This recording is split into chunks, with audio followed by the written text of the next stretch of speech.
2021 service design show. We've nearly got all the technical stuff working, whilst our guest speaker, Rory Sutherland, is getting himself a glass of water. Anyone, we are now live on YouTube live stream, I'm delighted to say. So, yes.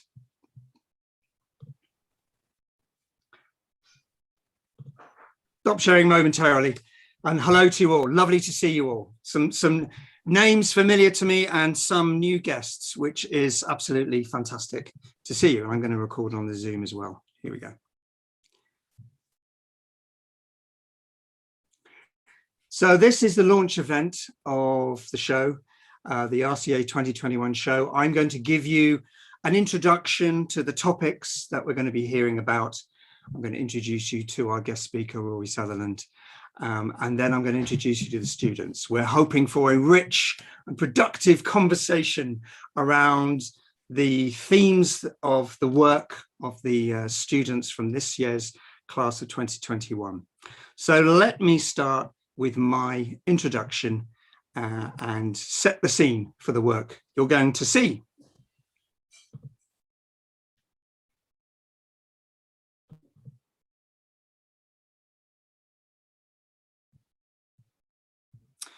So yes, welcome to Facing Forward. This is the beginning of the show. Starting from tomorrow through to the 4th of July, I'll be giving you an update on the events and all the action that's coming through this show. My name is Clive Grenier, Head of Service Design here at the Royal College of Art, and I'm very delighted to be holding that job and telling you about this class of 2021, of which I am extremely proud. I've been in this job not even 2 years, and this was my first day at the RCA with a sprinkle of people who graduated last year as well. But you don't need me to tell you this has been an unbelievably challenging year. And as we saw the empty streets of London and we wear masks wherever we go, I'm delighted to tell you that the students have thrived, not just survived. They've shown resilience. They've shown guile, they've used all their expertise of every digital tool we could throw at them and pivoted and transformed and produced some amazing work that I think potentially is the beginning of a golden age of service design. This course will only be 10 years old next year. So we're still only on our something like 8th or 9th cohort. And we will be celebrating next year. But this year we've been celebrating seeing each other occasionally. We have been able, those students who are in London, to share the space of the Royal College of Art, all but barricaded into booths and us all wearing masks, and connecting to those enormous numbers of students who've been all over the world, still working with their teams, working on these amazing projects, sharing our lectures with each other, occasionally dancing, I think probably falling or tripping with style in that case. And of course, sharing with an amazing array of practitioners and experts in service design through Service Design TV that we set up this year. And those of you watching on this channel right now, our YouTube live stream channel, you can see our practitioner talks most Wednesdays lunchtime.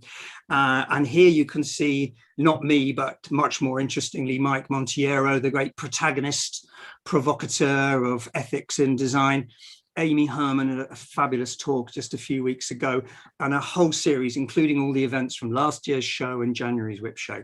So we have kept this course alive, and I'm delighted we have. Those of you who are new to service design, those of you who know it well, will understand that we are about humans first. A human individual, a human community, human society. That drives the ethos of this course. And we bring design methods. We are magpies. We bring every method we can from design, from beyond design, from lean and agile, from behavioral science. And we have Rory Sutherland here today to prove that point. And systems thinking. That is the matter that we change, the operations, the culture, the technology, the platforms, that underline how we deliver system change, because that's what we want to do. When I arrived on the course, not even 2 years ago, as I said, and I asked the staff and students to describe their ethos, what was this course about? And they created these words and these signs to represent the characteristics, the underlying DNA of everybody on this course. And you cannot be a service designer unless you're incredibly curious about how the world really is. And then you have the courage to play that back to the product manager, to the CEO, to the organization, to the country, and then be collaborative enough to actually do something about it, to work together to make change. And the result is dynamic. These projects are dynamic, they're innovative, and they're transformative. They're not leaving anything alone. There is that marvelous optimism that comes with design. You can always do better. As I said, we're people-centric, and the system we live on is the planet, and you'll see a number of projects that focus on sustainability and our relationship with the planet. But every single project has a purpose, and it's a strong one. The other aspect of the course that's so vital to us is the relationship with our industry partners. And here are just a few that are represented in these projects. Panasonic, a huge thanks to Panasonic in Europe, and United Nations Development Programme, L'Oreal, we have a project on cosmetic packaging. Replenish Earth is the little green symbol there, a terrific partner with projects with our first year at the moment. Jaguar Land Rover, you'll see some more of that. And Visa, who a special thanks to Visa for sponsoring 3 of our projects through this final project period of 6 months. Now we're here to talk about service design. We're here to look at service design. We're here to look at what it can do. We're here to look at the ultimate output from the students on their 2 years here on the master's course for service design. We need service design badly. We live in a time of pandemic and coming out of pandemic where science and a huge amount of money and a huge amount of effort has been thrown at pandemic. Track and trace system was announced as being the best in the world. It wasn't, it still isn't. It's cost billions. It was not designed. It was put together and thrown at the world to people who didn't understand who was in contact with them, to contact centers where people were sitting around for weeks with nothing to do. This was a very poor piece of design. And we need to change people's perceptions of what design is. And that is what service design is doing. And that's what these students are doing. Last summer, everyone got to understand what an algorithm was when their children's A-levels results were generated by an algorithm that took no account or very little account of their achievement, but took account of the historical results of the school they were in. Unfair, we all screamed. It disappeared, but suddenly we realized that there are forces at work, that we need to have empathy, that we need to humanize the technology that can deliver us so many benefits. Now, we in service design have been proud of our services and we've seen them disrupt and change the world. However, not all is always rosy, even in service design. Airbnb, our poster service from the early days, building a business with everybody's home or second home.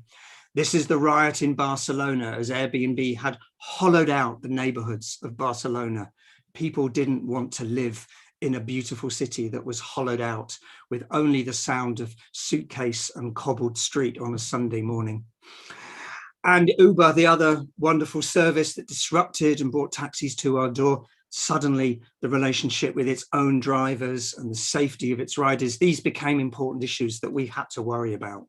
And we've had to respond to in service design and reflect on how to do better. But that is not the only challenge.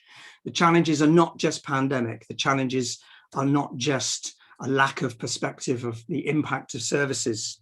This is a government that has decided to cut arts and design funding by 50% because it does not think it's important to this country. We believe they are absolutely wrong, and not just us. This report that came out just 2 weeks ago from Kingston on the future skills asked businesses what are the future skills they want. problem solving, communication, critical thinking, digital skills, analytical skills, initiative, adaptability, creativity, relationship building, and questioning mindset. Every single student at the RCA service design course nails every single one of those qualities. That's what employers need. I know that from my time at Barclays. I know that you know that from every situation you've been in. We must not allow this country to lose this asset and to not invest in this amazing asset, which perceptions tell people is not as valuable as science and engineering. We bring it all together. That's what we do on this course, and that's the power of the projects you're going to see. Look at the quotes in the report from not just creative industries, but people who are out there doing it, using the creative talent of this country. We have to change those perceptions. Every single one of you, student, professional, whoever you are, don't let the country throw away its amazing creative resources. Get every single service designer up that scale and give them a job. So that's what we're really here to do today, is to start celebrating the work of the students who've survived and thrived in pandemic and created a show for us, a virtual show that is online. And at the end of this seminar, I'll be telling you exactly how to go and look at the show and talk directly to the students, which is what we want you to do using the magic of Zoom. But they have a sense of optimism. They have a sense of the future. So they have called their show Facing Forward. We're not reflecting back to the past. Now, we have an interesting issue in service design. We are not able to show the weave of our textiles or the shape of our garments or the tactile qualities or intellectual qualities of a chair or a product or an object or a piece of engineering. We have very tangible outcomes, but not necessarily tangible outputs. So how do we show our work? Well, we tell stories.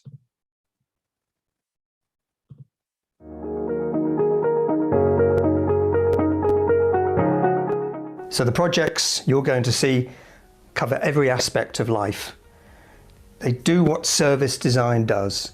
Look at people, look at the systems that they work in, and create new ideas for change. This is the time for change, but this is not the time to look backward. It is the time to face forward. Welcome to the RCA Service Design 2021 show. Do you know where your clothes come from? What if you find out that they were made in an unethical and unsustainable way? Would you still have bought them? The gap between our values and the purchase we make is becoming wider. That's why we develop Ethos, a service that enables our fit for the 21st century. It's based on the simple idea that we should be easily able to understand how the product we buy have an impact on people and planet. On the one hand, Ethos is an engine for transparency that empowers conscious choices by revealing the real story behind your products. On the other, it's a megaphone for people to promote transparent brands and hold opaque ones to account through our #KnowYourEthos social media movement. But what about you? Would you really want to know the real story behind your possessions? What does it mean for a heritage and culture when we don't see local museums as open spaces, but rather as tourist attractions for solitary learning? Challenges such as development, migration, and globalization are contributing to shifting identities of places, consequently covering up their history. New residents of a place are not always aware of the wonderful stories that make up their home. The Lost Stories Collective shifts the power of storytelling from cultural institutions to communities to have a threefold impact: to empower, to rebuild, and to preserve.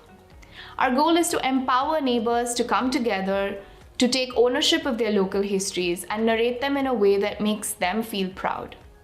We convert places into open museum experiences to not only disseminate history, but also provide a space to start a conversation and keep it going.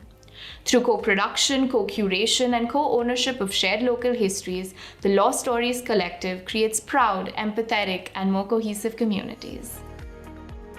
Hi, I'm Xinyu Ruan. Our project is an educational entrepreneurship project about resilience education for Chinese youth in coping with pressure for their daily life.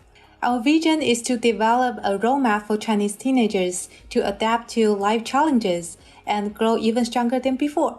To achieve that vision, we built out our strategy by creating a series of activities and connect teenagers to assess those tools and different kinds of materials together and trigger their reflection.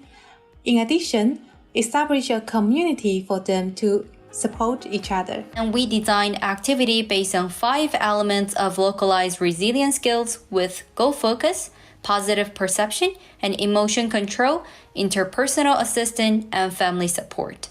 And our mission is to create an opportunity for teenagers to accept new ideas, graduation, and cognition through experience, thereby promoting their self-growth by 3 main actions: reflect, connect, and apply. Tech companies are going under increasing media scrutiny because of negative consequences on humans. Insecure data handling, biased automation, deceptive interfaces. I'm sure you've come across these headlines in the news. So, why not give these companies the tools to prevent such consequences early on in their product development? F-Ethics is an incubators program that helps startups build their ethical muscles. Through our program, we help startups spot the negative implications of their product by seeing their solution from different perspectives. With our program, we also help startups prevent legal and marketing costs, but also contribute to building more respectful technologies. Hello, my name is Berkin. With this project, I wanted to explore community-based models to empower new businesses.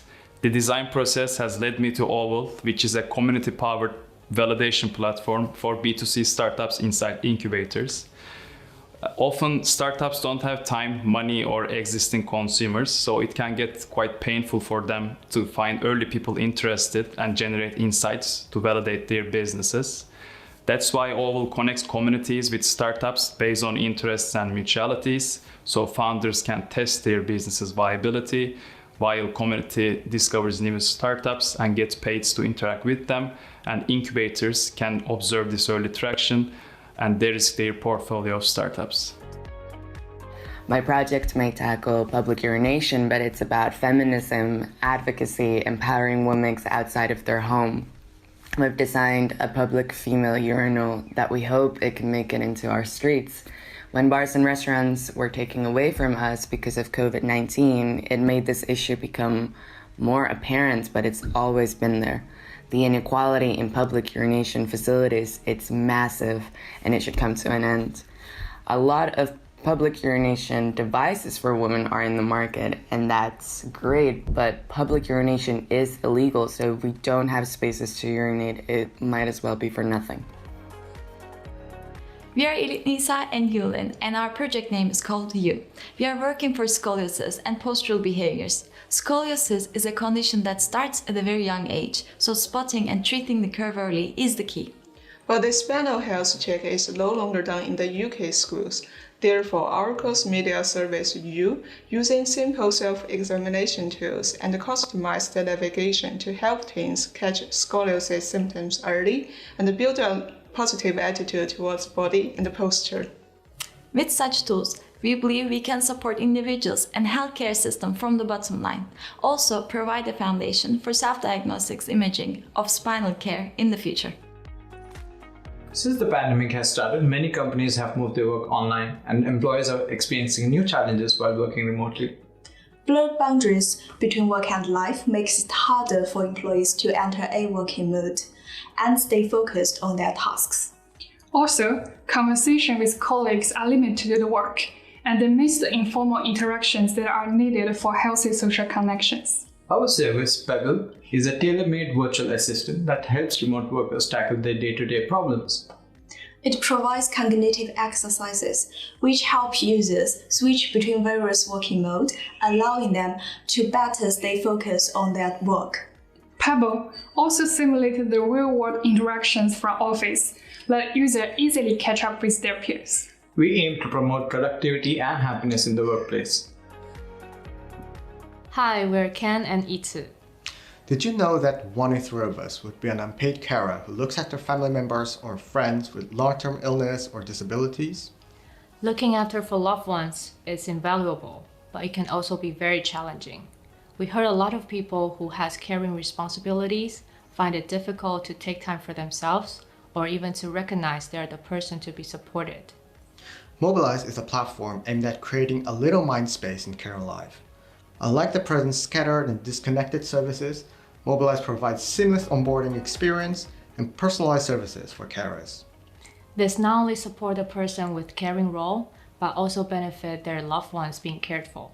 Do come to see our project. My name is Wan Qifang. My project is Mink Kids. There are street animals all over the world. In China, there are 40 million of them suffering from hardship and at the same time affecting the societal well-being. Mink Kids wants to improve this situation with the visions, better adoption, better ownership, and better accepting culture.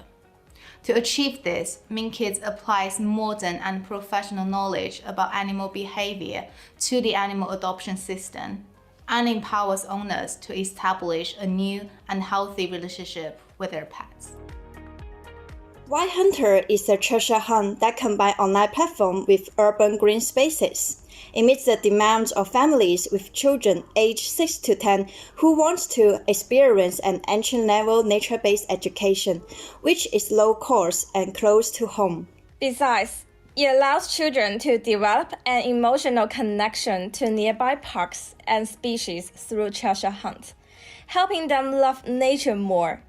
Unlike the high-time cost, expensive, and cognitively costly activity on the market, our product, a self-service toolkit, simply requires parents to explore with their children and get to know the plants according to simple guidelines. I've worked on Unit, a monetary model that frames money as a public service, placing human welfare at the heart of the economy. Unit is based on a social contract that allows governments to implement their public programs without incurring on unredeemable debt. At the same time, it bypasses banks by creating money directly into citizens' accounts in the form of basic income. To prevent currency devaluation, Unit contains a set of monetary mechanisms that keep the amount of currency tied to the number of citizens. And in a nutshell, that's it.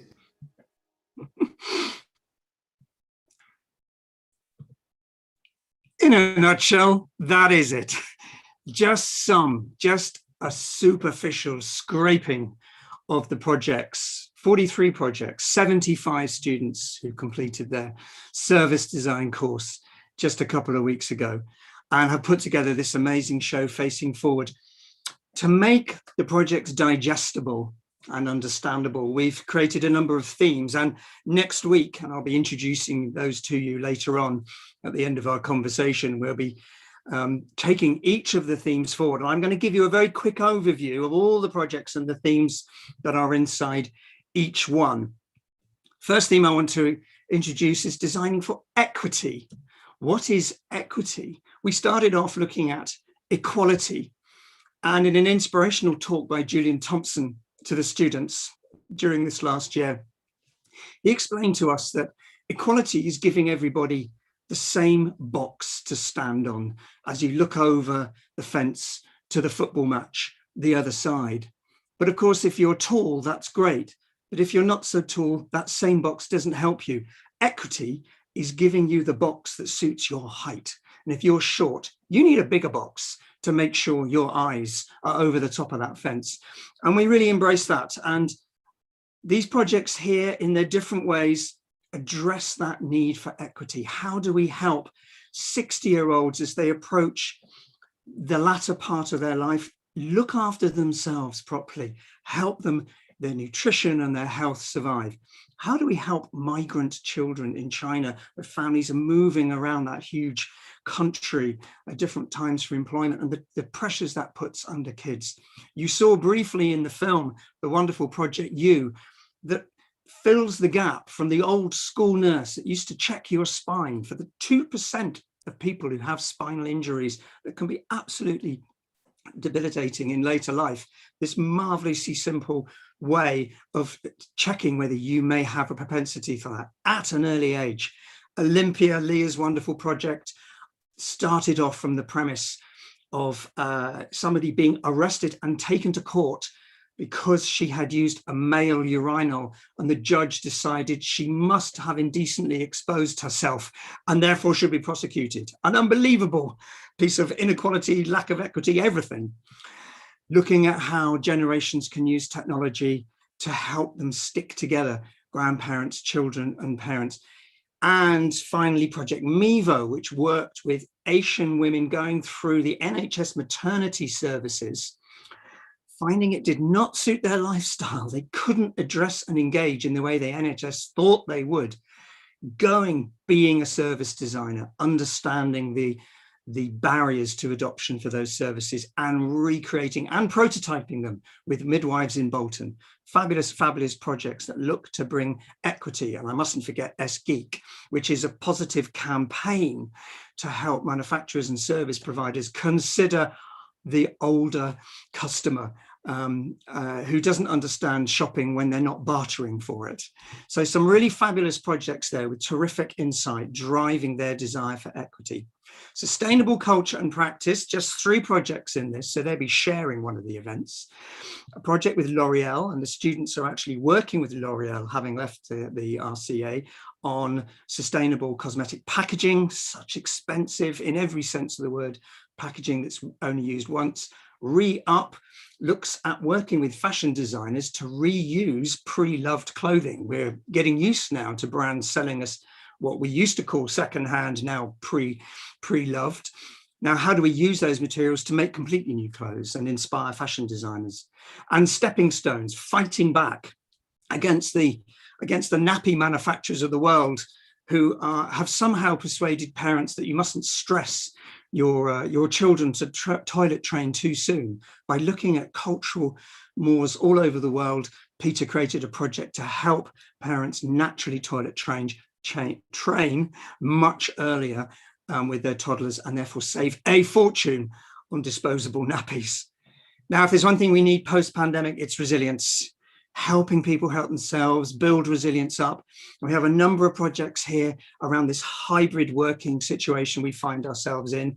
2U takes a quite speculative look at how we can engage much more engagingly with our virtual and physical environments. Pebble helps us develop our characters and match to people, as does Welby, putting us into almost sorority houses that help us understand and helping each other challenge to stay healthy, to improve our diets, to improve our well-being.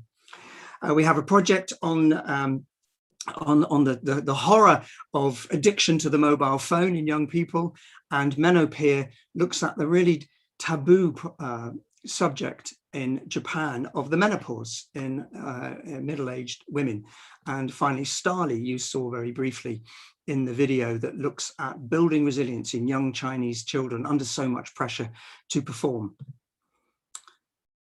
Every service has business resilience at its heart, and so many services are disruptive and create new business models. So I'm really pleased we've got 4 projects that look at new ideas for business.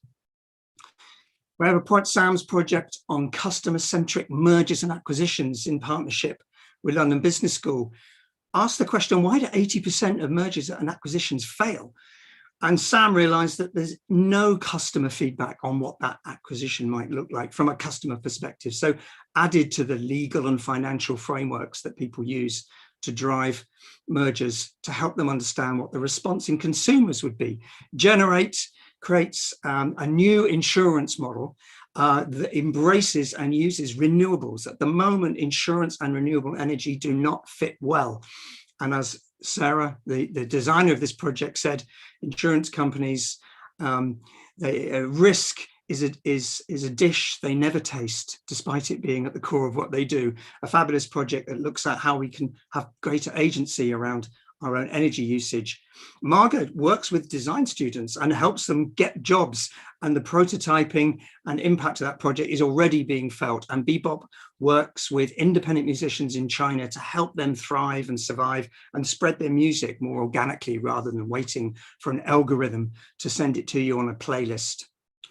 Cultural systems is a broad category.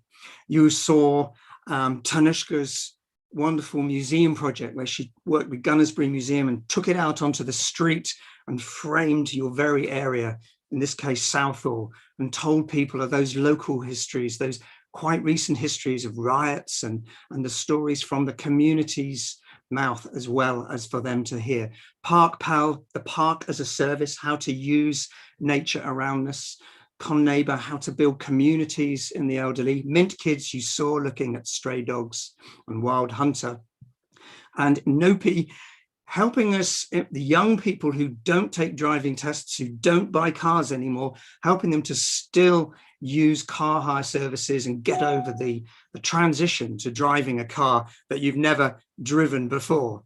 I'm going to turn my mail off quickly because it's going bong on me. So that was cultural systems. And next we have responsible data. Now, we've had projects on data for a while. Last few years at the service design course of the RCA. But these projects take a slightly different tack. They're really working with people who are working with data. They're not so much about protecting our own privacy. They're about saying to people, no, you've got to use data. You saw Birkin's project connecting users with startups who don't get the access to insight to find out how they're developing their technology, their solutions, their applications. How usable are they? How relevant are they? Studio embraces the trend, the very, very immediate trend of governments and local authorities using artificial intelligence to approve or design our future planning, our town planning, our urban regeneration. And Studio takes the example of regeneration of social housing, refurbishment of social housing that could well be done by AI, but works in the community, completely rebuilds a sense of co-creation of that community and showing people in real time how their decisions would impact on their living environment. Two projects with a similar starting point, Data Gym, looking at how data and healthcare works, went off in slightly different directions at the end, that look at how empathy and, frankly, service design can help healthcare practitioners when they're being trained to have a better perspective of what they do, and of course work with data, which will drive so much of the future of healthcare. And finally, of course, FACE ethics, if you're wondering what the F ... stands for. Confronting ethics, getting startups to see what ethics is important, and prototyping this with live startups and having an immediate impact and helping them get better opportunities for finance, because finances can see they're facing up to future problems early. The final one, reimagining agency. These are radical ideas that cover many things coming out of pandemic as we go forward. We have projects that look at how the United Nations Development Program can be more impactful, people really trying to deliver change in challenging circumstances, working with them to help people on the ground understand new techniques.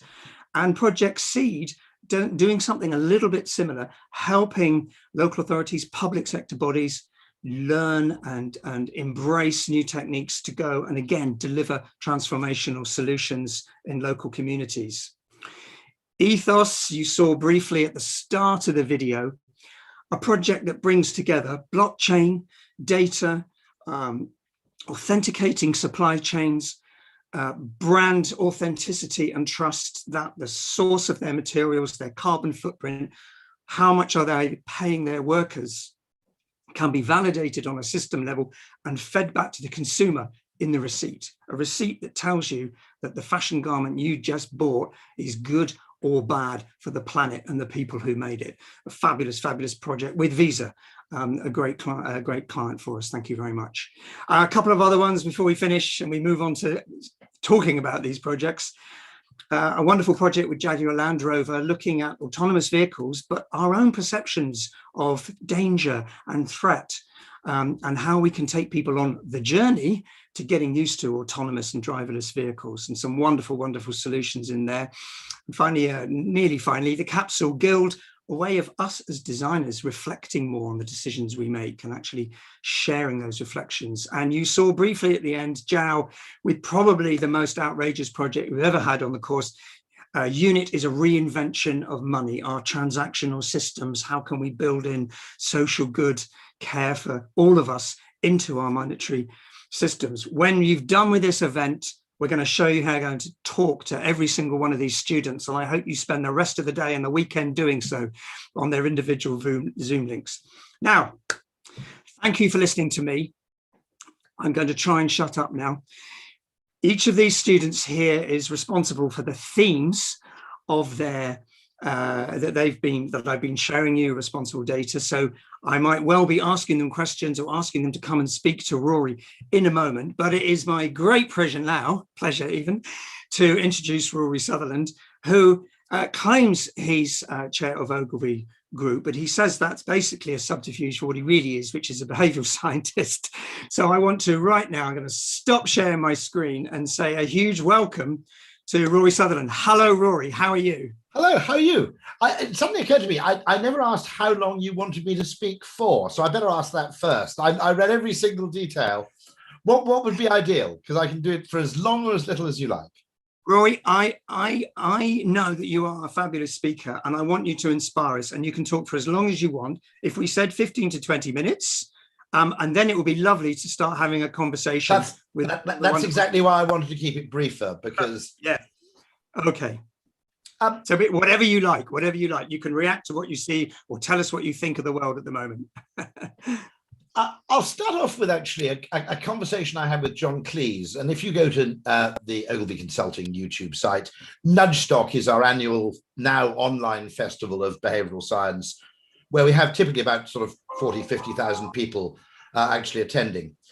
And John Cleese, what we would call creativity in the advertising industry is, I think, very closely aligned.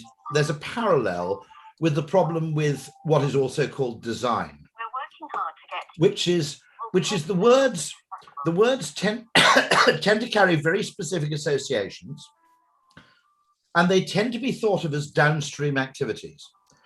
And John Cleese said that, throughout his school days, it was only the accidental having a room next to somebody else at the footlights and finding the footlights people vaguely entertaining to hang out with, that he realized he could be a creative person, because he'd always assumed, I'm not very good at drawing, I'm not musical in any way. And he'd never thought of himself as creative, because creativity has been dangerously, I think, painted into a corner where it's essentially associated with something which is decorative, ornamental, and hence kind of optional. Okay.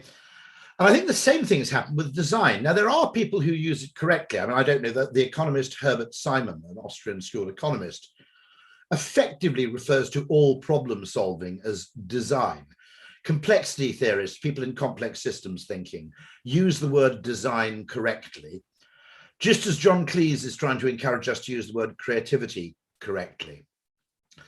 And I sometimes wonder at times whether there's a branding exercise at work where I notice an extraordinary commonality of thought between people in creative industries, oddly, scientists in fields like behavioral science, behavioral psychology, social psychology, and complexity theory, certain groups of people in finance who are also looking at the economy in a complex way, service designers and experience designers. All of these people basically agree with each other, but there isn't a single word that describes what it is that unifies them. And essentially, I think what unifies them is it's a different way of looking at the world.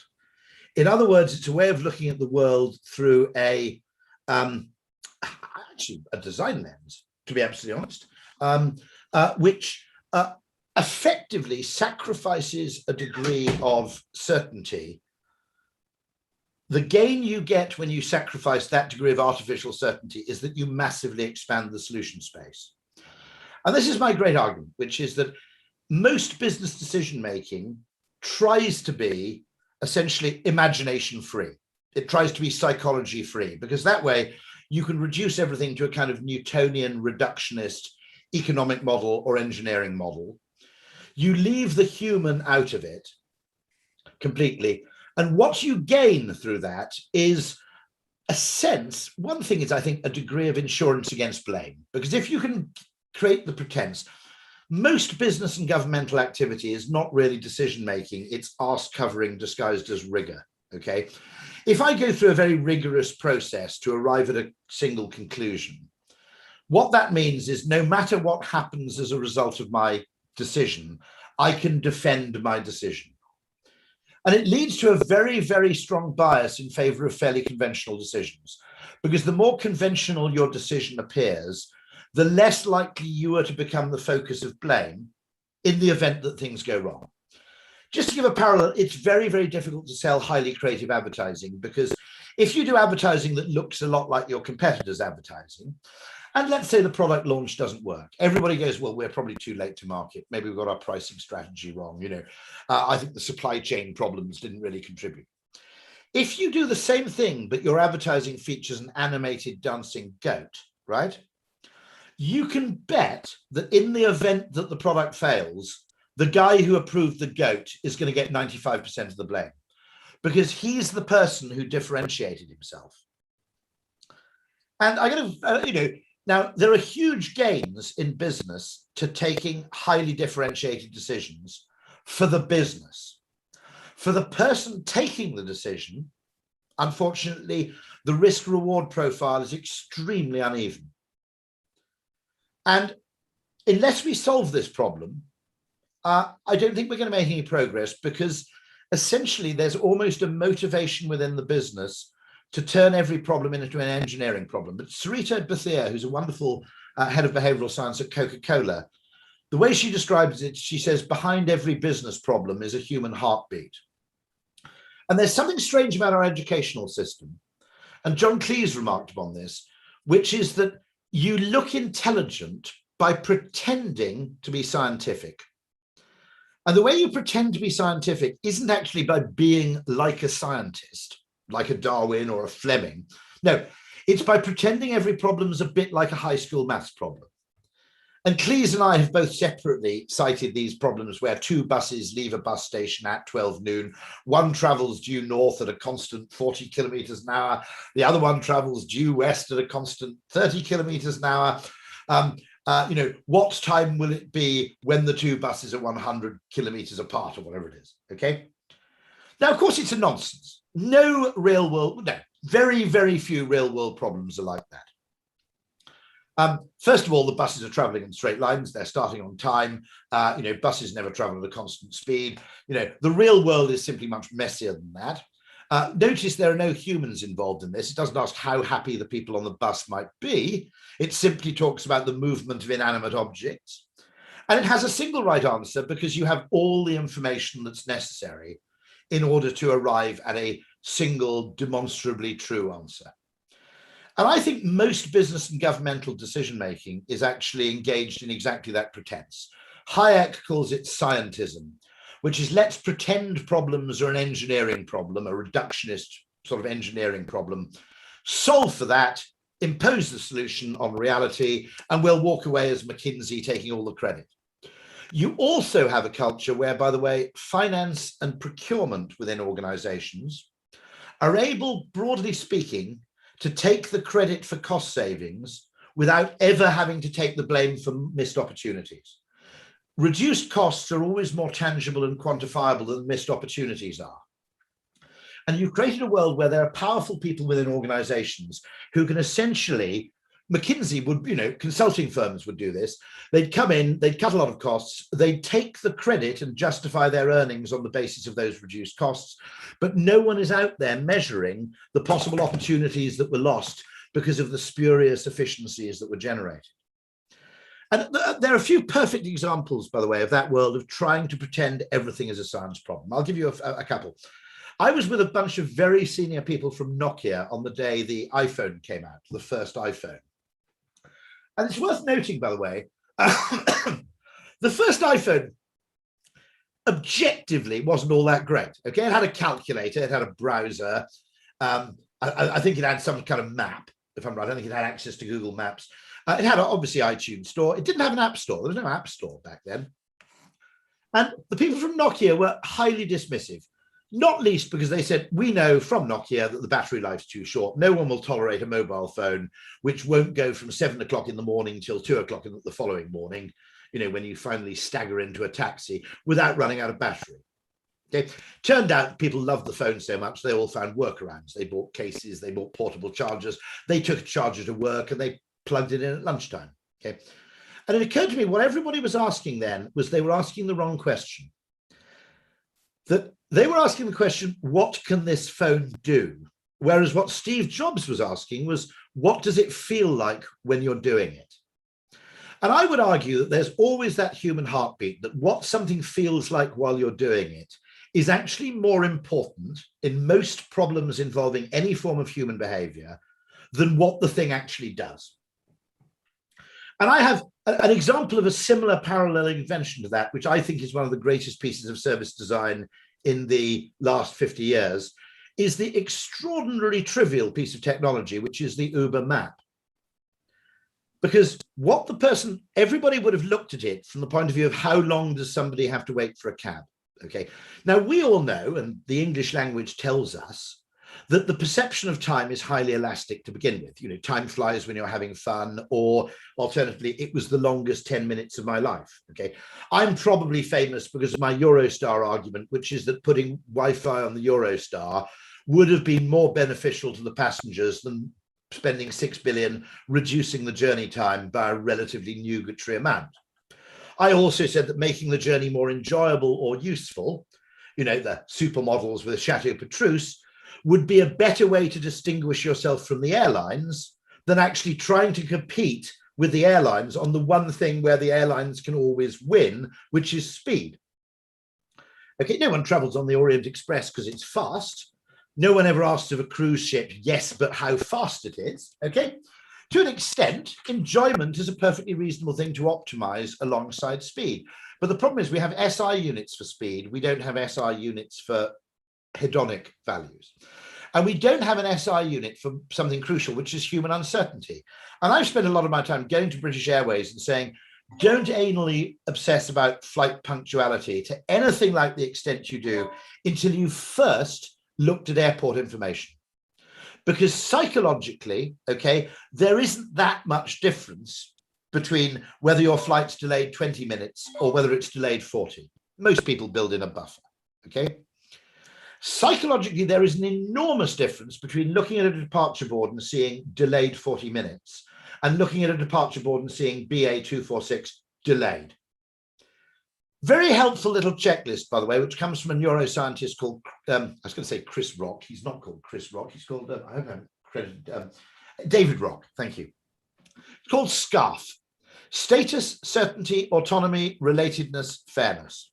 And if you develop any product or service, look at those because we don't have measures for them. Humans care inordinately about them. And if you look at Uber, that comes under certainty. We'd much rather wait 25 minutes for a cab watching it on a map and knowing where it is without our brain going, I bet the cab's cancelled, or maybe he's just parked around the corner, he can't find the house.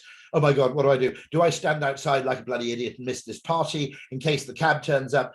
The map didn't reduce waiting time at all, but it reduced human experienced uncertainty. It was a butterfly effect, I would argue by a factor of 10, okay? And that's what I mean by changing how people feel is ultimately a bigger goal than changing what things are. And environmentalism, it's worth remembering that in order to make things more, you have to use more stuff, okay? You can make things more valuable, not only by making them different, but by telling a different story about them. And the great thing about storytelling is it's fairly light on the carbon consumption. Okay, if you add value, if you add intangible value to something, generally what you're doing is adding a form of value that people are willing to pay for in preference to spending their money on things that have a worse impact on the planet. If people pay for meaning, that's great. Most innovation, I think, effectively operates in a combination of two ways, okay? You either find out what it is people, to quote the Spice Girls, really, really want, and you work out a clever way to make it or provide it, or you work out what you can provide and you can work out a really clever way to make people want it, okay? Now, most things are a mixture of the two, okay? At one extreme would be the pet rock, which took something which was effectively totally worthless in terms of a commodity and somehow created a story around it that made people want to pay for stones, okay? At the other extreme, you'd probably have salt in the late Middle Ages, which was a chemical thing, which had a value, which was more or less a commodity. Even then, I don't think there's virtually nothing that's entirely a commodity that doesn't have a service or experience component to it. And yet economics, study a bit of economics, because you suddenly realize why designers have such a hard time of it, and why designers tend to be confined to the end of the process when they need to be in the beginning. I think creativity is like vaccines. I think you need more than one dose. And I think we've created a process where lots of rational activity then leads to, at the very last moment, the injection of the designer or the creative or the imaginative artist or whatever it may be. I think at the very least, you need two injections. You need a heavy dose of creativity where you define the problem in the first place, and a heavy dose of creativity where you solve it towards the end. And we're always trying to make do with one. We're trying, through a kind of Fordist, Taylorist model, to try and put creativity in a clearly defined box and put design in a clearly defined box where truly, particularly I think with service and experience design, it belongs absolutely everywhere, right at the beginning when it comes to definition. Because if you have problems defined by engineers, they're going to define that problem in a way that only really allows for engineering solutions. Good engineers, in fairness, understand this weakness. The people who are briefed by Spotify to reduce the lag and buffer time when you click play on a Spotify track, they came back and they said, we've reduced it to something like 147 milliseconds. And the immediate person said to them, can you do any better than that? And they said, yes, we can, but there's no point. Because to the human brain, 147 milliseconds is indistinguishable from instantaneous. It's rather like the Apple screen where there's no point in making the pixels any smaller because the eye can't tell the difference, okay? And I think as much innovation and as much value is created in those two directions, which is working out clever ways to make people want things and working out what people want. Both of them involve psychology, okay? Both of them, I would argue, also involve a high degree of creativity. And the reason for this is very simple, okay? Most of really important progress happens not through inference or deduction or induction.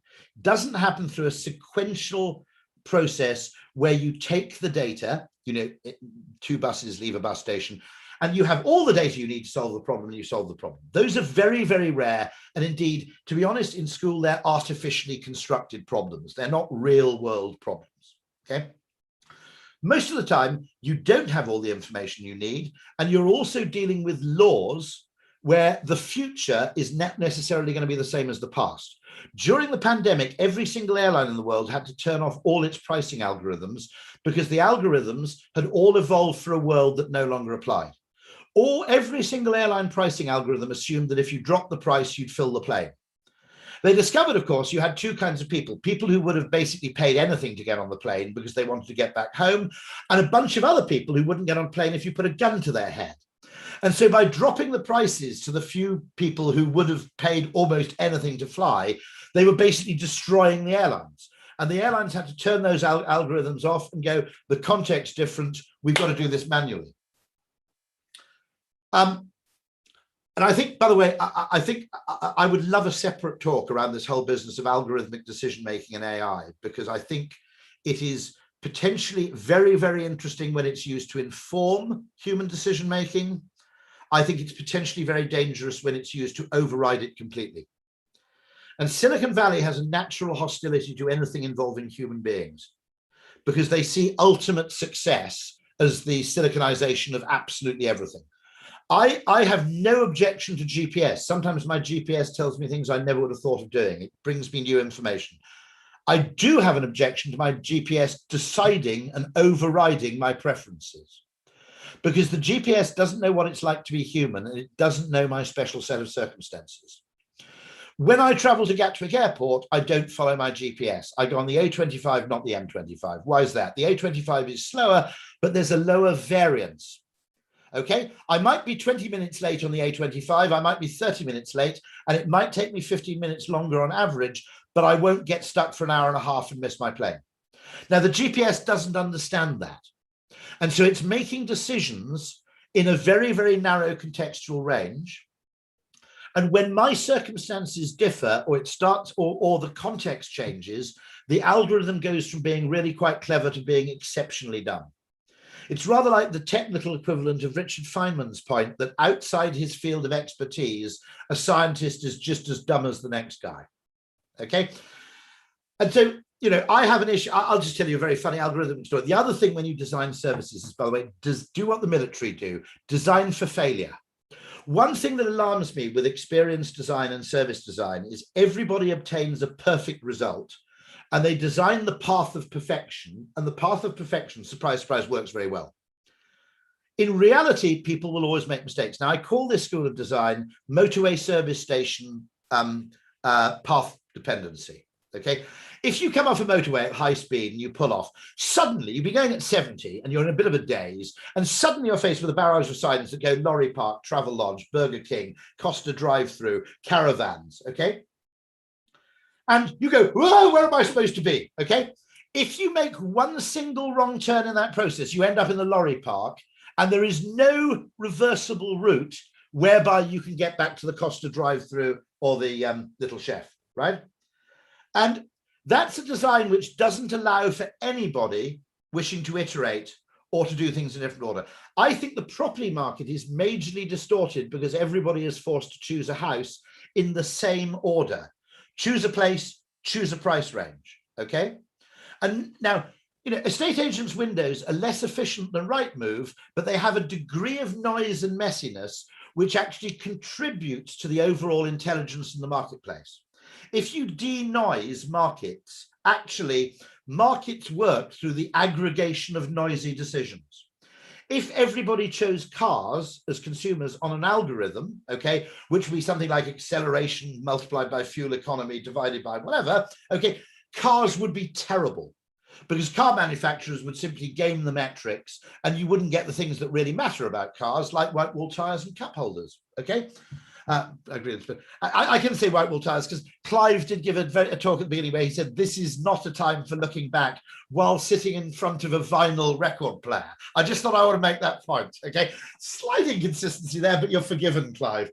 But the really important thing to understand is that 10x, what Google calls 10x ideas, are much, much easier with psychology than they are with physics. You know, we're reaching the limits of the laws of physics in terms of how fast we can travel. You know, if you make a train any faster, it can't stop. And part of the point of trains over planes is they can make intermediate stops. Okay, they can't stop. It costs a huge amount of energy. There's enormous air resistance. They make a massive noise. And if a train crashes, everybody on board dies. Okay, not that great. There's a limit in the laws of physics. There isn't a potential limit to how enjoyable you can make a train journey. Okay, or how quickly you can make it pass. One solution, of course, is the sleeper train, because yes, it takes you 9 hours to get to Frankfurt, but actually if you're asleep for 8 of those hours, you don't really care. So this business of reframing problems and being able to do it upstream from the beginning, where psychology, design, and creative solutions are considered alongside engineering and economic solutions and practical solutions, that is the single biggest, ironically, design and branding challenge for the next 20 years. Because we've painted ourselves into, yes, it's the last thing you do, as if we're adding a bit of magic fairy dust at the end, okay? That makes us seem like an optional extra.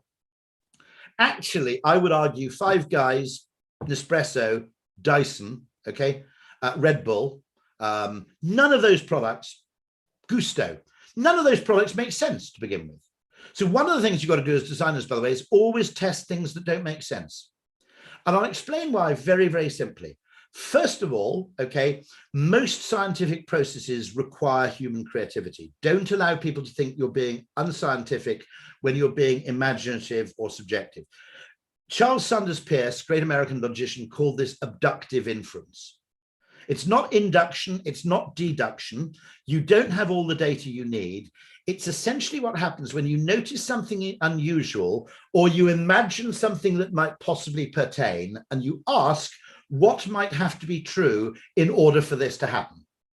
That's how crime detection works. There's a dead body. What could have happened beforehand to lead to this consequence? That's how Darwin did it. What would have to be true in order for these finches all to have beaks, which are a completely different shape, even though they're obviously closely related and live on islands only 50 miles apart? Okay. Darwin was abductive inference, and it involves a leap of the imagination, sometimes called a hypothesis. Okay. Similarly, okay, Fleming, why the fuck have all these bacteria died? Okay. That is an act of abduction. Now, he could have just said, oh, that's funny, there must have been something wrong with the plate. Okay. The fact that he actually sought to find out and imagine what could have caused it is, again, an act of the imagination. And we've allowed these people like finance people and lawyers and so forth to dominate the decision-making world in business and in government. Richard Thaler, the Nobel Prize-winning behavioral economist, describes Washington, D.C. as a place where it's run by lawyers who occasionally take advice from economists. Anybody else interested in helping the lawyers out need not apply. You look at government, what does it do? It starts with legislation. That's bossing people around, right? If the legislation fails, they introduce economic solutions, which are financial incentives. And then if that fails, they try persuasion. Now, you don't have to be a massive libertarian to realize that should be the other way around. You should start by seeing what you can get people to do voluntarily. If that fails, maybe you need to bribe them a bit. And if that fails, maybe you need to force them to do it, okay? But in most cases, it makes far more sense to try design and psychological solutions first, then to pop in with a little economic incentive, and then only in the last resort to actually deploy legislation. Government, because it's full of lawyers, does it the other way around. And what often happens, and I'm going to end on this, but the point that a scientist outside his own field is just as dumb as the next guy. I'm going to give you one very simple example, okay? The cleverest people in the world have been involved in designing solar panels. And when I was a kid, it wasn't worth having solar power on your house unless you lived in Arizona, okay? Right? UK, total waste of time. They've improved the efficiency of solar panels, the weight, the cost of manufacturing, all these things to such a significant degree that solar panels can actually pay in Britain. And these people are, within their own field, geniuses. But here's the thing. Their marketing thinking or their human thinking is appalling. Let me explain, okay? If I wanted to install solar panels on my house, they would ask me to make the following decision. Commit some five-figure sum, 15, 20, 25,000. Buy the panels, install them irremovably, involving a huge amount of disruption, on the roof of a house which I might be planning to sell in 5 years' time, with the 1% chance that after I've written the check for £20,000, my local electricity board says we're not going to pay you for the electricity you fell in, okay? Now, everything I know, I've worked for 30 years in marketing, that is a kind of decision which humans, for perfectly sound evolutionary reasons, hate making. A huge, upfront, irreversible commitment with a small chance of catastrophe is literally the reason you're all on the planet, okay, is because your ancestors avoided making decisions like that, okay? Decisions where there's a small chance of a massive downside. That's why nobody moves their bank, right? It's rational on average, but there's a probably moving bank, I guess, 1 in 5 chance. The whole experience ends up as a catastrophe and you end up with a county court judgment, right? That's why people don't move. That's why people say if it ain't broke, don't fix it. That's why the two big forces in human behavior are habit and social copying. Because if you do what everybody else does, it might not be perfect, but it's unlikely to be a disaster. And we've evolved to think that way. So the genius that's been put into the physics of solar panels, okay, is married to a completely moronic approach when it comes to persuading them to people to add them to their homes. Now, I've got these Philips Hue bulbs because I'm a bit of a twat, but I love them, okay? And I didn't get them all at a time, all at once, did I? If someone had come to me and said, oh, give me a grand, mate, and I'll change all your house bulbs to funny color changing ones, I would have told them to piss off. But I got 2 and I quite liked them. And then my daughter moved upstairs to a bedroom, okay? And I discovered it was cheaper to give her 4 Hue bulbs than to get an electrician out and install a switch upstairs. So I got 4 more and then 2 bulbs blew. So I got a couple. Now, if you could find a way I could buy solar panels for my home in the way I bought those bulbs, now we're talking. But as it is, we've probably got 6 Nobel Prize winners upstream designing the product, and we've got total morons downstream trying to sell it. Edison was a goddamn marketer. don't let them tell you he was an inventor. Jobs was a huckster. He was a salesman. He was very, very good, and the products are extremely good. Tesla, the original guy, I don't think was very good at selling, okay? Actually, every single significant new idea requires marketing. I can show you ads from 1914 in Dublin where the headline says use electricity, and it's a long copy ad explaining why it might be a good idea to have electricity in your home. When the shopping trolley was invented by a guy called Sylvan Goldman at the Humpty Dumpty supermarket in Oklahoma City, he put two-wheeled chairs together and put a basket on them. Put them all out there. He thought people will buy more because the basket, they don't have the weight of the basket to stop them shopping. He was absolutely right. Nobody would use the things because you look weird. What did Sylvan Goldman do? He paid actors to walk around the shop, pretend shopping with trolleys, and then once you reach critical mass, other people were prepared to give it a try. Okay, so every great idea, don't think that any idea sells itself. Even electricity didn't sell itself, right? You know, the Otis elevator had to go around fairgrounds demonstrating its safety mechanism. Nobody does anything different because it's better without some form of marketing or presentation. But once you understand this, the question is, you all know this already, okay? But two things. If you can have the confidence to believe it, so you no longer feel you're an optional extra, but an absolutely essential part of the process, because without creative hygiene in decision-making, if you haven't considered creative options, you're working with half a deck. You're playing golf with one club. That's the first point. The second question, which I give to all of you as a brief to future design thinkers, is how in God's name do we get other people to understand this? Because at the moment, they really, really don't. Thanks ever so much. Fantastic, absolutely fantastic. I feel like you've given us our dose, sadly, at the end of the course, and we should have had our first dose at the beginning of the course. So we could have had our two-shot Rory. But thank you, Rory. That's been absolutely inspirational. I'd love students to come in and ask some questions. I'm going to ask the first question, which is where you ended there, really. How might we start persuading people that, you know, we've got a chief science officer, maybe we should have a chief design officer as well? Or how do we get up to the table? There should be a design ministry, by the way. I go even further than that in terms of going upstream. You know, there should be a design function department within government. And it could be actually world-breaking because it would be an extremely interesting place to work, trust me. I'll give you a lovely example of psychological design. I kept explaining to the Bank of England that when they increased the ISA tax-free savings allowance from £3,000 to £20,000, it completely demotivated most people from saving. Because 3,000 was an attainable target for normal people. And they think, I better put £2,000 in this because otherwise I'll have missed out and I won't be able to do it again. Once you made it 20, merchant bankers all put 20 in their name, 20 in their wife's name, 6 in their kid's name. Everybody else thought, well, if you can save 20,000, I'll leave it till next year. And that came from an insight in selling chips for KFC, which is if you had chips for $1 in Australia and you said maximum 4 per customer, you sold a lot more chips. Okay, now the point I'm making is that Daniel Kahneman, who himself has a Nobel Prize for economics, said the tragedy, he says, is that he only got people in government and business taking psychology seriously when it called itself behavioral economics. Behavioral economics is social science, it's behavioral science, it's psychology, pure and simple. But it was when it was called behavioral economics and you suggested that money might be involved, that it took that before it actually reached kind of governmental level. It was a rebranding act. Mm-hmm. Amazing, amazing. Thank you again for these incredible insights. Now, students, I'd like to open the floor to you.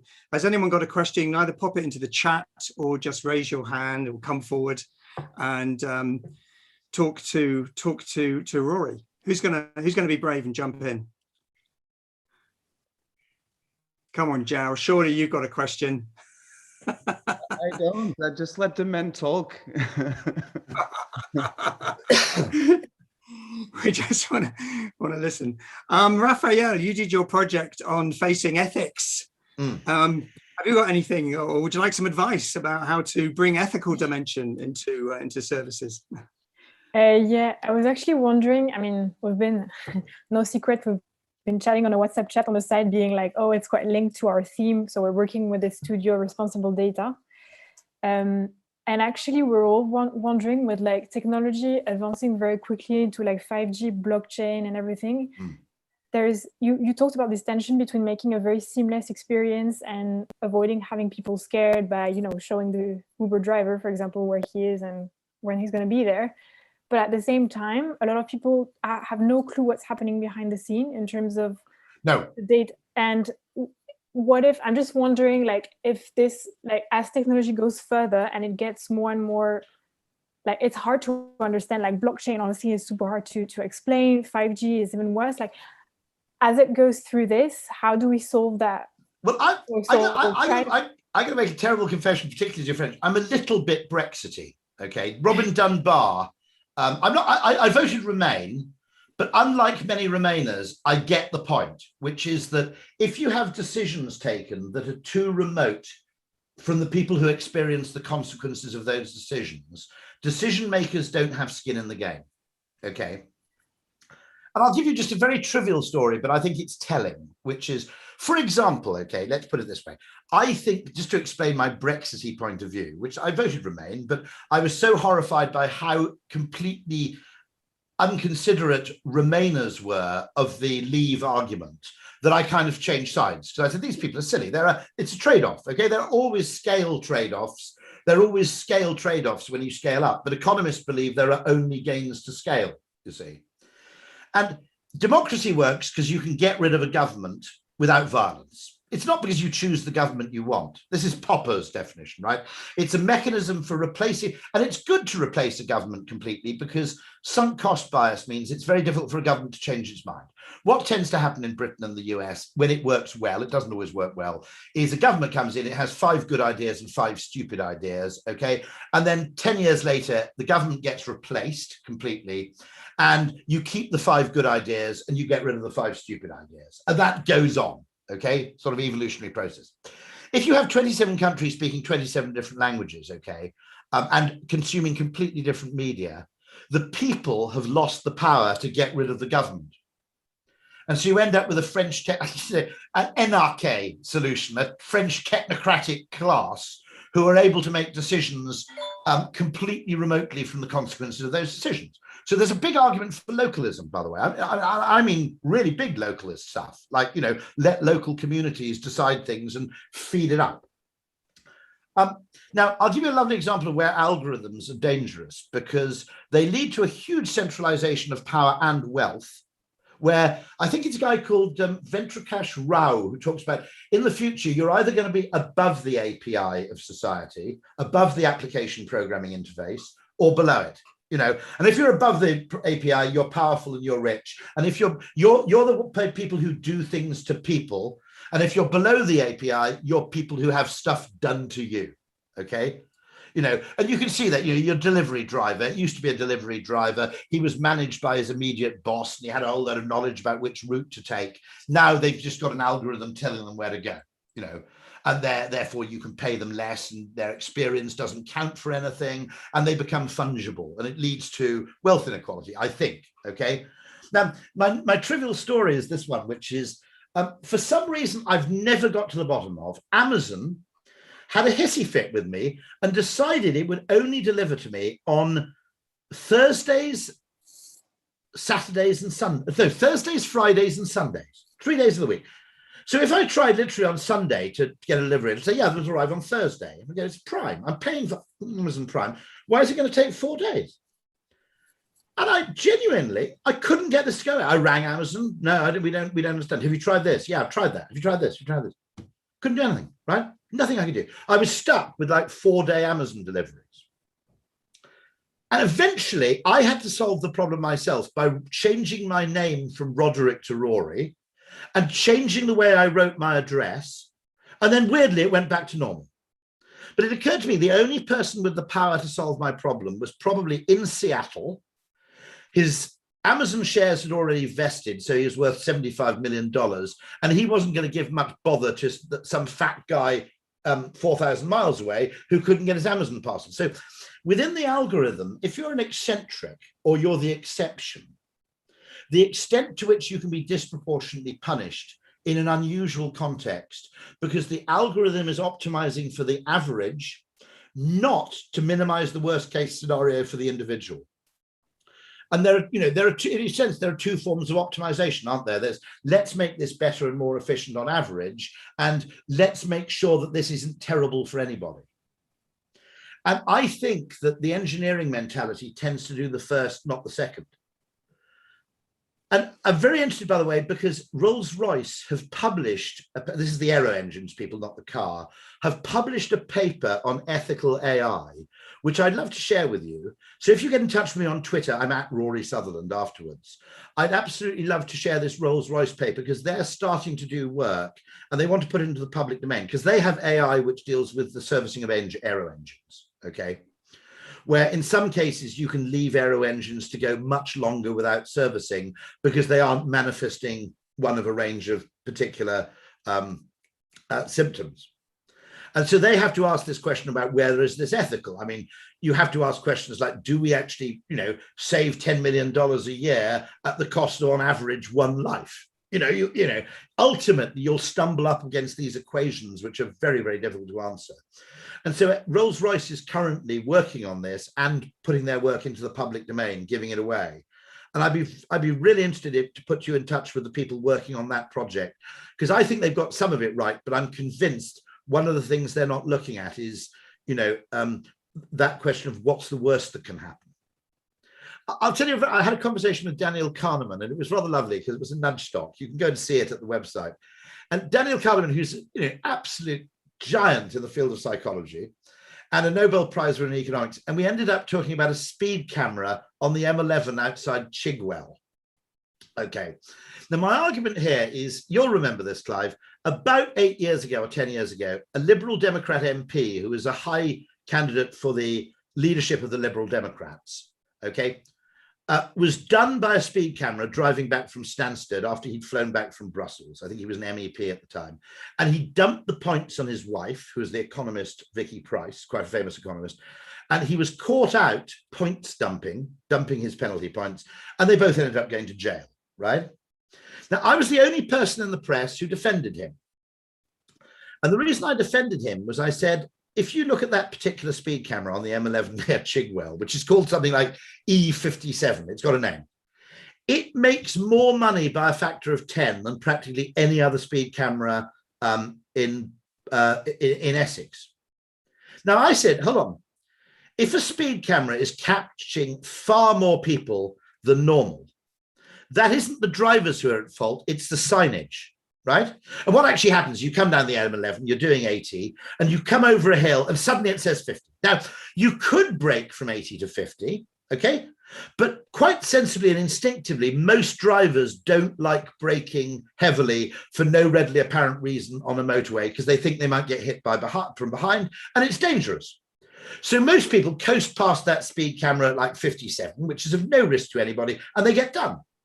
And my argument is, it's Wittgenstein's ruler. Are you using the ruler to measure the table, or are you using the table to measure the ruler? Now, if you have a speed camera that catches too many people, that needs to be recalibrated, or better still, you need to put a 50 sign 500 yards further up the road before you get to the speed camera. It's not necessarily Hoon's fault, it's the camera's fault. But in an algorithmic world, which understands nothing about the wider context, the algorithm will never learn that. And so, I think you can end up with algorithms benefiting people on average, but being massively unfair to people at the individual level. I'm going to try and get a couple of questions in before we wrap up in 10 minutes or so. Anchit, you asked a question, and then Jao's got his hand raised after that. So Anchit, do you want to say hello and give us your question? Hi, Rory. This is a fanboy moment because I read Alchemy a few years back. It was really nice, and thanks a lot for this talk. A question I had was, so I was an engineer before this, and I sort of understand the criticism where engineering is reductionist and like it's home economicus and like it considers the person as rational. However, I got a lot of criticism on the other side where marketing or a design, for one fact, might be manipulative, and when you work with at a level of behavioral psychology that people don't understand themselves, like it might have some concerns there. So how do we tackle some of that? by the way, you're absolutely right. And I don't think just you can obviously you can have very bad engineering. I mean, we mustn't forget that engineers can be incredibly unethical, and Volkswagen probably is one case in point. Okay. Because what was interesting about that was a few lines of code. No one really knew it was there. Now, marketing undoubtedly can be unethical, particularly one of the things Richard Thaler, another Nobel Prize-winning behavioral economist, rails against is newspaper subscriptions where you get 3 months free and then they start charging you. And if you try and cancel, they demand you phone up. Okay. Now, that's very, very dangerous, by the way. And it concerns me. Let me explain why. Because eventually nobody's going to subscribe to anything. Because if you have 2 shit experiences of subscription, you're not going to subscribe to anybody else ever because you go, no way, I'm falling for that one again. So it's a short-term benefit to the individual advertiser, but it's a catastrophe to the category. So undoubtedly you can use, now, I don't think the work on ethics in nudging and ethics in marketing has been brilliant. I tend to use a very simple heuristic, which is, what would my mum think? Okay. If I told my mum what was I doing, and she said, I think that's kind of horrible, I wouldn't do it. My mum is dead, so I suppose that slightly lets me off the hook. But nonetheless, I do tend to ask the question, how does this seem from a variety of different people's perspective? I mean, it's interesting because it also gets you into to be honest, into the science of epistemology, which is, we know a lot of things, right? Fish tastes better by the sea. Rosé wine tastes better by the sea. Wine tastes better if you pour it from a heavier bottle. Okay. Painkillers are more effective if you make them red. I think that's right. Painkillers are also more effective if you tell people they're expensive, and painkillers are more effective if they're branded. Now, the ethical debate there is Nurofen, right? Because in Australia, they got into a load of trouble because they charged a premium for Nurofen for period pain, Nurofen. Cold and flu is different, but Nurofen for period pain and Nurofen for migraine were priced at a premium, even though they were chemically identical to ordinary Nurofen. Okay. Now, I think, have gone and testified in the defense. Because weirdly, if you put Nurofen for period pain on Nurofen on the packaging, because of the placebo effect, it actually makes it more effective. And the fact that you're paying more for it makes it more effective. So are you buying a chemical or are you buying a psychological solution? And I'm totally happy to argue with medics who go, no, that's unethical. But part of me goes, look, if you're paying to get rid of the pain and the illusion removes the pain, okay, you're selling an illusion, but you're selling an illusion when you put 2 labels on a bottle of wine, which means you can charge 15% more for it. If you have a top label and a bottom label, you can just charge more for wine, 15%, okay?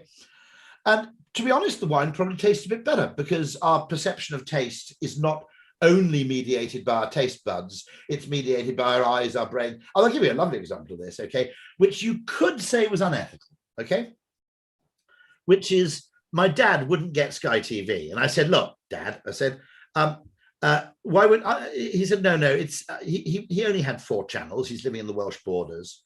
And this is 10 years ago. He doesn't like sport or movies, but he loves documentaries and news. I said, look, for the documentary and news pack, it's only 17 quid a month. Why don't they get you, why don't you get that? And he said, no, it's too expensive. I said, well, I'll get it for you for Christmas. No, I don't want you spending all that money on that. It's too expensive, too extravagant. I said, I'll buy it for you. No, wouldn't have it for free, right? Interestingly, until the pandemic, my dad wouldn't have a Cardo for free. This is interesting, right? Because he's 90, okay? Now think about it like this, right? I'm a sort of young advertising executive, and a Ocado means you're hip and with the program and getting your groceries delivered, and you've probably got a bit of money to spare. If you're 90, having your groceries delivered suggests you're slightly disabled or unable to get out of the house. So the same thing can mean totally different things. Now the pandemic's on, he's quite a convert. But if you think about it, what I was offering my dad, because I never charged him back for the groceries, right? I was saying to my dad, I'll get your groceries delivered to your home for free because I was paying. And he didn't want it. Now, you can't beat that as a proposition, but the association, the feeling was that I'm not up to driving into Monmouth and getting my stuff from M&S. Okay. Now, with my dad with Sky, what I said was, it's not £17 a month, Dad, it's 60p a day. He said, what difference does that make? I said, you spend £2 a day on newspapers.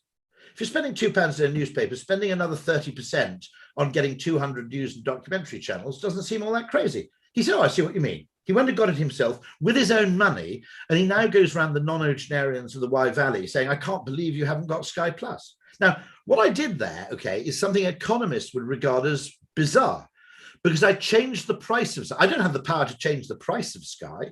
They probably should have a pensioner package, by the way, okay? But I didn't change the price of Sky because I don't work for Sky and I don't have that authorization. But I changed the price of Sky in his perception, because compared to newspapers, Sky seemed like pretty good value. And that is just really, really, it's really, really interesting. Now, you could say that's unethical, that you're fooling people because you're getting them to pay for something in one context that they wouldn't pay for in another context. And the truth of the matter is, as Richard Thaler would say, there's no such thing as context-free decision-making anyway, okay? Because my dad's reluctance to pay for Sky, bear in mind he was born in 1930, was that for the previous, let me get this right, yeah, for the previous 60 years of adulthood or 50 years of adulthood, he paid a license fee and nothing else. Now, Americans who are used to paying for TV would have had a different context, you see? So nothing's context-free to begin with, and recontextualizing or reconceptualizing things just changes people's minds, and there's nothing we can do to escape it, I think. Rory, we're beginning to come up on the end of our time. We've been going a good while here. I think we could probably go all day, if I'm honest. I know that Joe and Alessandra have their hands up. I'm afraid we'll have to do it on Twitter. Yeah, I'm very happy. I'm at Rory Sutherland on Twitter. At Ogilvy, yeah. I'm rory.sutherland@ogilvy.com. If anybody wants to email me, I'm totally happy to answer questions later. No problem at all. Couple of quick comments. Sharanya says, what would my mum think should be the first pillar of any company's values and ethics? I love that. And Nico McDonald say he's enjoyed how you accept there's more than one side to any issue. And I think that's got to be fundamental to how we think as designers. There's a tradition we have here on this course when we conclude these wonderful sessions, and this has been particularly wonderful, which is I ask all the students to come off mute and do something we don't hear much anymore, which is actually give Rory a round of applause. So please, with everybody, come off mute and clap for a fantastic speech from Rory.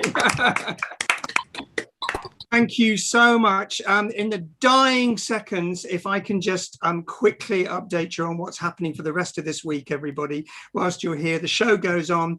We have events on Wednesday and then Thursday and Friday morning and lunchtime. And we invite you to come and see some fabulous speakers on each of the themes that we were presenting to you earlier. On the 7th and 8th of July, you can come to the Royal College of Art and actually see the students between 12 and 6 o'clock. And we would love to hear from you if you'd like to come and actually engage with these wonderful students. You can download this link, which will be put in the chat. And in this link, you have direct Zoom links. Connect Now means exactly that. You can find a project, you can press connect, it's a Zoom link, and you can go straight and talk to the students on their Zoom links. This will be open for the whole of the show for the next week or so. So do capture that URL, bookmark it, and go and talk to students right now if you wish. That would be absolutely fantastic. On our website, RCA Service Design, you can interrogate all these projects and, as I say, go and talk directly to them, or use the Calendly link as well if you want to book a session with the students. This is the best we can do in a virtual world. We're trying to make this as open and transparent as we can. We want you to connect to these fantastic students who, as we've heard, despite my backward-looking vinyl record collection, are indeed facing forward. So thank you so much, Rory, again, and absolutely inspirational. We're going to get you back, please, and looking forward to seeing you again. But thank you for coming and joining us. Absolutely brilliant. Bye-bye. And thank you, everyone else. Thank you, everybody. Thank you so much. Bye-bye. Bye-bye, Rory. Thank you. Bye-bye, everyone else. Thanks for coming to our event, and the show is open. I cut the tape or something. Thank you very much.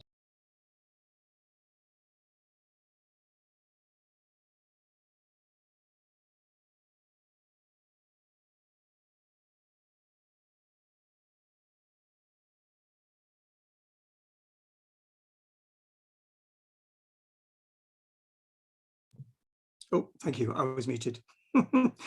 Just say thanks to all the students. Thanks to all the people backstage. I thought that was fantastic. Thank you.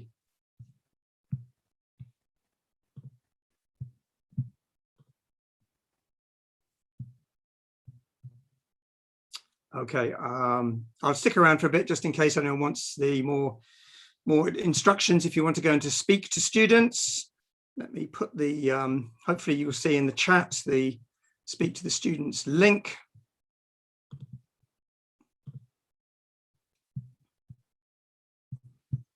And I'm going to stop the recording now. Thanks for the